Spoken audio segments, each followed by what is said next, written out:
moving on, we're going to talk to attorney Maureen Murat about cryptocurrency. Attorney Murat, how are you? I'm sorry. I am well. Thank you. Wonderful. So you, Attorney Murat's with the DC Department of with Insurance, Securities and Banking. Always have to remember that DISB. And, I was telling you earlier, some friends of mine and I were having a whole conversation this weekend about cryptocurrency. And when it was all over, we still didn't know any more than where we first started. So I'm honored that you're with us today to tell us what we need to know and how, the district itself is involved in this new, what is it? It's a new frontier is what we call it. Right, a new currency, a new frontier, and a way of exchanging not money per se, but I can't think of the word, but a new currency to purchase or to do business. So I screwed it all up. So why don't you fix what I just said? No, that was fine. So before we get started, I do have to give a short disclaimer that the information I'm providing today is for informational purposes only, and anything that I say are my views and don't necessarily reflect what the department, what the department's position is. Okay. So I guess you wanted me to start with kind of like what is cryptocurrency? I mean, this thing came out and everybody's like, it's it's the new bread or something, and some people are really excited about it. Some people think it's just, a myth that's another way to get your money and you're going to end up as poor as you've always been. So what's the deal? Well, so I'll answer your question and then I'll talk a little bit about that. So cryptocurrency, or better known as crypto for short, it is a digital asset that's designed to work as a medium of exchange. So not necessarily a currency like the dollar, the dollars that you carry in your wallet, but more so a medium of exchange for value, right? Not necessarily dollars. And in addition to that, it also helps people to create or maintain individual records of those cryptos that have been stored in this ledger. And the ledger is, the underlying technology of that ledger is blockchain technology. So it's often a public process, right? So the crypto, especially like Bitcoin, I think is the most popular. It's the first one. People talk about that one a lot, but essentially Bitcoin is the most popular one, and it is normally a public ledger that you can go on and look at the different transactions. And it's essentially in a computerized database that secures those transaction records. So, I know I said a whole bunch of words. I'm like, what? Right.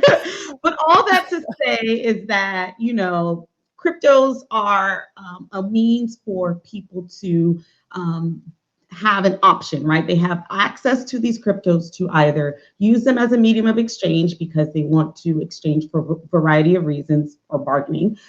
People are using cryptos as a means to create wealth and invest.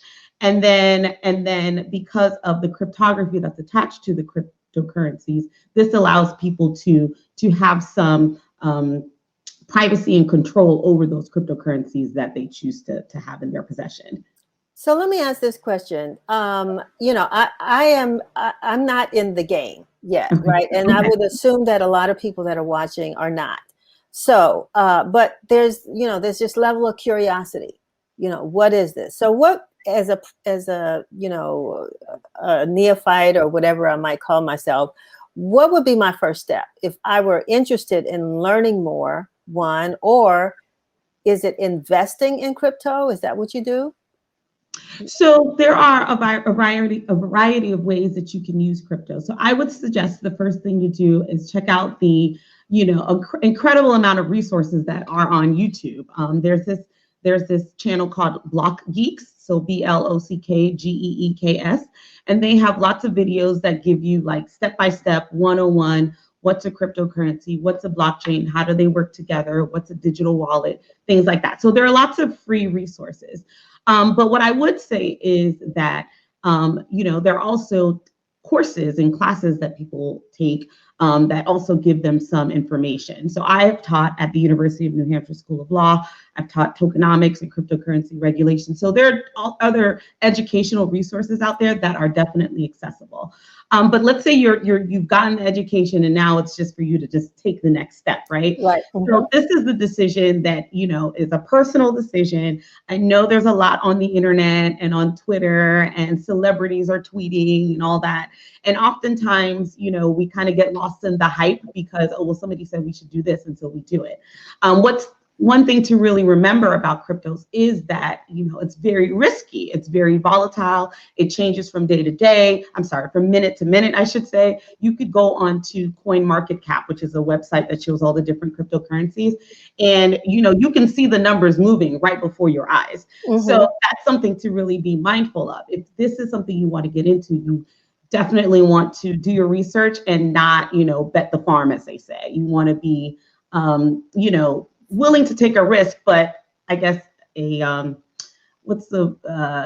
informed risk. Right, I got you. And I know, not too long ago, there's this big thing. Elon Musk was going to be on Saturday Night Live. Everybody said, oh, you need to go ahead and invest in the Dogecoin quickly because, after the show is over, it's going to be, it won't be affordable. And then right after the show, I think the coin dropped in value or something. And I don't know if people actually lost money or how that worked. But I mean, I had someone ask me, maybe I'm mixing apples and oranges, but they were trying to relate this to the stock market. Is it like, playing in the stock market, or is it different? What distinction would you make between I think there's some similarities between, the crypto market and the stock market. One being that, the market, any unexpected change in the market could make it go up or down. But on the crypto side, I think what makes cryptos and the stock market different, one is regulations, right? The crypto market is unregulated versus the stock market. Granted, even though the stock market is regulated, there are still some loopholes, and you've seen, issues. I don't know if you remember the GameStop stock and that. And now there are meme stocks. I think AME did a meme stock. So there's some, there's some issues on that side as well. But with cryptocurrencies, because they're so volatile, when you're putting in, yes, you could start out, like you said, with the Dogecoin. You started out, with one thing, let's say day one, and then by the next day, or maybe even a few hours later, it could drop very significantly. Whereas the stock market, it can go up and down sharply, but not as sharply as a crypto market, can do. Yeah. So that's one of the main differences. The other difference I would want to point out is that with the crypto market, there's more access to the crypto market. It's easier to get access to than the stock market. And so I think that's, one of the reasons why it makes it popular. Cryptos are popular because they're easier to access. So everybody's looking for a way to make money, right? Right. We're all trying to find a way to add an additional dollar to our bank accounts or our pocketbooks. Is cryptocurrency a way of, I don't want to say getting rich, but can you? Well, I know that there are initiatives around creating generational wealth with cryptos. And I think one of the reasons why that is something that, especially in Black and Brown communities, that's something that's being focused on is because, when you think about how wealth is passed on, oftentimes people do take risks in certain investments, but they're able to pay off or be able to balance, or mitigate some of their risks and then be able to pass that on. Now with cryptocurrencies, like I said, it is very volatile. There's some issues about like the market and how the market can go up and down based on a tweet, and things like that. But I think that when you are willing to take a risk, right? Just like you would risk putting some money into the stock market. You take a calculated risk. That was the word I was looking for earlier. And you think about like what it is that you want to do, then I think this could be a way to add this to your portfolio. I would never suggest anyone do just one thing and just, put all your eggs in one basket. Makes I mean, sense. we have retirement accounts, we have savings accounts, we have all these other means of creating wealth.